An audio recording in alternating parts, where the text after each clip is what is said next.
Hello students, my self Rajesh Kumar और मैं आज आपके सामने फिर एक नया टॉपिक लेके आया हूँ जिसका टाइटल है रिप्रोडक्शन इन ह्यूमन। और ये जो टॉपिक है बच्चों, ये 10th क्लास के लिए है।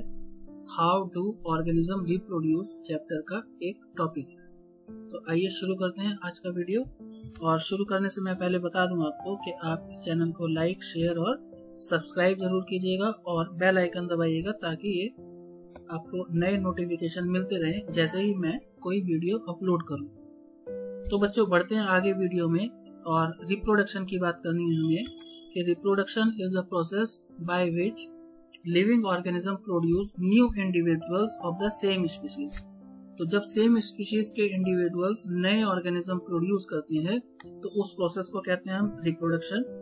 और बच्चों रिप्रोडक्शन जो है नेसेसरी है, जरूरी है किस काम के लिए? सर्वाइवल के लिए और इंक्रीज इन द पॉपुलेशन के लिए। यानी पॉपुलेशन को इंक्रीज करना हो या सर्वाइवल को मेंटेन करना हो तो रिप्रोडक्शन एक जरूरी एक्टिविटी है। फिर बच्चों आगे बात करें कि अगर रिप्रोडक्शन प्रोड्यूस नहीं होगा, यानी if organism do not reproduce तो देयर पॉपुलेशन डिक्रीज, उनकी पॉपुलेशन कम हो जाएगी और स्पीशीज विल बिकम एक्सटिंक्ट, और स्पीशीज एक्सटिंक्ट हो सकती है, इनफैक्ट हो जाएगी अगर रिप्रोडक्शन रुक जाएगा तो। फिर आगे बात करें बच्चों टाइप्स ऑफ रिप्रोडक्शन की, तो एनसीईआरटी में आपको इन्होंने कहा कि आपको एसेक्सुअल रिप्रोडक्शन पढ़ना है और सेक्सुअल रिप्रोडक्शन पढ़ना है। एसेक्सुअल रिप्रोडक्शन में बच्चों सिंगल पेरेंट इन्वॉल्व होते हैं और सेक्सुअल रिप्रोडक्शन में 2 पेरेंट्स इन्वॉल्व होते हैं और ये 2 इंडिविजुअल अलग अलग अपने गैमीट को फ्यूज करवाते हैं और फिर नया ऑर्गेनिज्म प्रोड्यूस होता है। तो हम यहाँ पर सेक्सुअल रिप्रोडक्शन की बात करेंगे, पर्टिकुलरली ह्यूमन बीइंग की। तो सबसे पहले नंबर पर है मेल रिप्रोडक्टिव सिस्टम बच्चों के the male reproductive system consist of a pair of testis. यानी ये जो टेस्टिस है, ये नीचे आपको दिख रहा है, इसके 2 पेयर मतलब एक पेयर होता है, यानी 2 टेस्टिस होते हैं जो प्रोड्यूस करते हैं स्पर्म एंड टेस्टोस्टेरोन। तो आपको समझना चाहिए कि जो टेस्टिस है उसे लोग प्राइमरी सेक्स ऑर्गन भी कहते हैं। क्या कहते हैं? Primary sex organ. और ये जो प्राइमरी सेक्स ऑर्गन है ये इसलिए कहलाता है बच्चों क्योंकि ये गैमीट प्रोड्यूस करता है और गैमीट प्रोडक्शन जब करेगा तो उसके लिए टेस्टोस्टेरोन की भी रिक्वायरमेंट है, तो टेस्टोस्टेरोन भी यही टेस्टिस ही प्रोड्यूस करता है, तो आप ध्यान रखिएगा।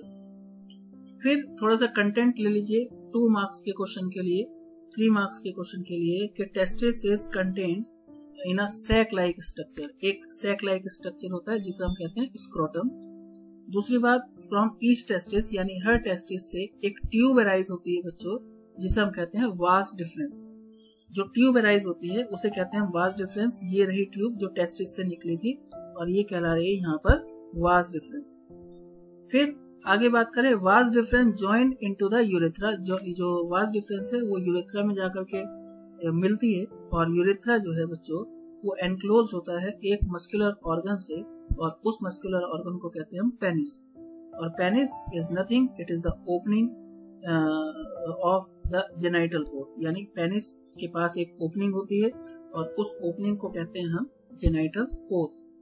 और बच्चों the seminal vesicle and prostate gland produce the fluid which provide nutrition and help in the movement of the sperm. तो जो सेमिनल वेसिकल है और प्रोस्टेट ग्लैंड है वो कुछ इस तरह का फ्लूइड जनरेट करती हैं, फ्लूइड डेवलप करती हैं जो ट्रेवल करने वाले स्पर्म को न्यूट्रिशन प्रोवाइड कराता है और उनके मूवमेंट को हेल्प करता है ताकि वो अपना फंक्शन पूरा कर सके। फिर अगला टाइटल है यहाँ पर फीमेल रिप्रोडक्टिव सिस्टम। तो बच्चों it consist of pair of ovary. यानी मेल में पेयर ऑफ टेस्टिस था, फीमेल में पेयर ऑफ ओवरी है। तो ओवरी क्या करेगी? ये फीमेल गैमीट बनाएगी जिसे ओवा कहते हैं या एग कहते हैं, और हार्मोन बनाएगी जिसे एस्ट्रोजन कहते हैं। ये डायग्राम आप ध्यान रखिएगा कि ये जो बीच वाला हिस्सा है पूरा का पूरा ये यूट्रस है और ये जो व्हाइट कलर है ये ओवेरी है बच्चों, और ओवेरी में ही ओवा प्रोड्यूस होते हैं। ये बात आप याद रखिएगा। आगे चलते हैं, फिर से 2-3 मार्क्स के लिए आप कंटेंट ले लीजिए कि फीमेल रिप्रोडक्टिव सिस्टम में ओवेरी अबाउट द ओवेरी यानी ओवेरी के ऊपर कुछ ट्यूब पाई जाती हैं जिन्हें कहते हैं ओविडक्ट या फेलोपियन ट्यूब। जैसे कि आप ये देख पा रहे हैं, यहाँ से जुड़ी हुई ये जो ट्यूब जा रही हैं ये है फेलोपियन ट्यूब बच्चों, इनको ओविडक्ट भी कहते हैं। Two oviducts unite into a bag like structure called uterus. अब एक ट्यूब यहाँ से गई, एक ट्यूब यहाँ से गई और ये एक स्ट्रक्चर बना लिया बीच में कनेक्ट होकर के, जिसे हम कहते हैं यूट्रस। यूट्रस की ओपनिंग होती है फिर वेजाइना में, यानी ये यूट्रस था तो ये ओपन हो गया नीचे, कहाँ पर, वेजाइना में। तो इजी है, आपको तो बस आसान कंसेप्ट में इसको लेना है। फिर फर्टिलाइजेशन की बात करें तो बच्चों, during sexual intercourse sperm from the male enter into the vagina of the female. और आप जब फर्टिलाइजेशन की बात करेंगे और जब मेल गैमेट फीमेल में एंटर हुआ तो कहाँ से एंटर हुआ, थ्रू द वेजाइना। और जब वेजाइना से एंटर हुआ तो वो पहुंचेगा कहाँ, इस रीजन में पहुंचेगा बच्चों। ये वाला रीजन कौन सा है, यूट्रस है, यूट्रस का इनर साइड।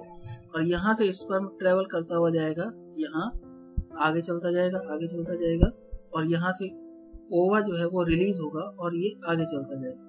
और जहां पर भी इनका एनकाउंटर होगा स्पर्म और ओवा का, वहां फर्टिलाइजेशन हो जाएगा। तो फिर यहाँ लिखा है फर्टिलाइजेशन के लिए कि स्पर्म रीचेज द ओविडक्ट, यानी यूट्रस से होता हुआ ओविडक्ट में जाता है। Sperm fuse with egg, zygote बनाएगा और zygote then gets implanted in the uterus, uterus में इम्प्लांट हो जाता है जाइगोट। और बच्चों जाइगोट देन स्टार्ट डिवाइडिंग, उसके बाद वो डिवाइड होना शुरू होगा और फिर एम्ब्रियो प्रोड्यूस कर देगा। और यही एम्ब्रियो न्यूट्रिशन लेगा अपनी मदर से by the means of placenta. और फिर after the 9th month of period the child will be born. तो ये आप जानते हैं। लेकिन एक और टर्म है आपके एनसीईआरटी में, मेंस्ट्रुएशन। क्या हो अगर बच्चों के फर्टिलाइजेशन ना हो तो ओवम का क्या होगा, यानी एग का क्या होगा, वो अगर फर्टिलाइजेशन नहीं हुआ तो ये एग जो बना था वो एज इट इज बॉडी से बाहर आ जाएगा थ्रू द वेजाइना। और जब ये बाहर आएगा तो यूट्रस की जो इनर वॉल है, जिसे हम एंडोमेट्रियम कहते हैं, वहां से कुछ ब्लीडिंग कराता हुआ बाहर आ जाता है। तो देखिए पढ़ते हैं यहाँ पर कि the ovary produce 1 egg after every 28 days, ये इंफॉर्मेशन है। Uterus prepare to receive fertilised egg, uterus जो है इस बात के लिए तैयार होता है कि वो एग जो है, फर्टिलाइज्ड एग जो है, वो उसको रिसीव करेगा और उसको डेवलप कराएगा। Its wall become thick, fertilisation के लिए यूट्रस तैयारी करके रखता है कि उसकी वॉल जो है वो थिक हो जाती है, स्पॉन्जी हो जाती है with the help of with the blood vessels, और नरिश करती हैं एम्ब्रियो को, यानी एम्ब्रियो के नरिशमेंट का इंतजाम जो है वो उसके पास है, यूट्रस के पास। अगर नहीं हुआ फर्टिलाइजेशन तो क्या होगा इस इंतजाम का, if fertilisation does not take place then the uterus wall break, uterus wall जो है वो ब्रेक हो जाएगी and come out the vagina as a blood and mucus. और फिर वो यूट्रस की जो वॉल है उस वॉल का नाम है बच्चों एंडोमेट्रियम, और वो एंडोमेट्रियम बॉडी से बाहर आ जाएगी with the blood and mucus. तो आप ध्यान रखिएगा, ये जो साइकिल है takes place after every 28 days और it is called the menstruation cycle. फिर एक और कंसेप्ट है आपके एनसीईआरटी में जिसमें बताया गया सेक्सुअल ट्रांसमिटेड डिजीज क्या होती है। ये 2 मार्क्स का क्वेश्चन है बच्चों, आप इसको अच्छे से याद कीजिएगा 10th के लिए। तो ऐसे disease that transmit through the sexual contact are called the sexually transmitted disease, और they may be bacterial infection, ये बैक्टीरियल डिजीज भी हो सकती हैं, एग्जाम्पल है गोनोरिया या सिफिलिस, और ये वायरल भी हो सकती हैं, एग्जाम्पल है जेनाइटल वर्ड्स एंड HIV। तो ध्यान रखिएगा। फिर एक लास्ट टॉपिक है आपके एनसीईआरटी में, प्रिवेंशन ऑफ प्रेगनेंसी यानी कॉन्ट्रासेप्शन किसे कहते हैं। तो pregnancy can be prevented by 3 main method, 3 methods आपको बताए गए। पहला मेथड है बच्चों कि consist of using condoms, diaphragm, cervical caps and copper T. Condoms आप समझते हैं, डायफ्राम फीमेल कंडोम होते हैं, सर्वाइकल कैप एक इंस्ट्रूमेंट टाइप होता है कुछ जो फीमेल कैरी करती हैं और फिर सर्विक्स पे लगता है, और फिर कॉपर टी जिसमें कॉपर आयन रिलीज होते हैं जिससे स्पर्म की जो मोटेलिटी है वो अफेक्ट होती है। फिर दूसरा प्रिवेंशन है बच्चों केमिकल मेथड्स, जिसमें ड्रग्स कंज्यूम की जाती हैं, जैसे कि ओरल पिल्स लेते हैं या वेजाइनल पिल्स। ओरल पिल्स में कुछ हार्मोन्स होते हैं जो बॉडी में जाकर के ओव्यूलेशन को रोकते हैं, और वेजाइनल पिल्स में कुछ केमिकल्स होते हैं जो जिन्हें हम स्पर्मिसाइड्स कहते हैं, और ये स्पर्मिसाइडल केमिकल्स जो हैं जब वेजाइना में स्पर्म एंटर करते हैं तो उसको किल कर देते हैं, यानी प्रिवेंट करते हैं स्पर्म और ओवम के कांटेक्ट को। और तीसरा मेथड है बच्चों सर्जिकल मेथड, और इसमें जो मेल में वाज डिफरेंस है और फीमेल में फैलोपियन ट्यूब है, उनको या तो कट करा जाता है या फिर टाई करा जाता है, यानी या तो इस ट्यूब को ऐसे बिल्कुल कट कर देंगे, या एक और कंडीशन होती है कि इस ट्यूब को हम मोड़ करके यहाँ टाई कर देते हैं। तो दोनों कंडीशन में क्या होगा कि जो ट्रेवलिंग है यहाँ से यहाँ की स्पर्म की या ओवम की, वो अफेक्ट हो जाएगी और प्रेगनेंसी जो है वो सेटअप नहीं होगी। तो बच्चों इतना ही था। Thank you very much.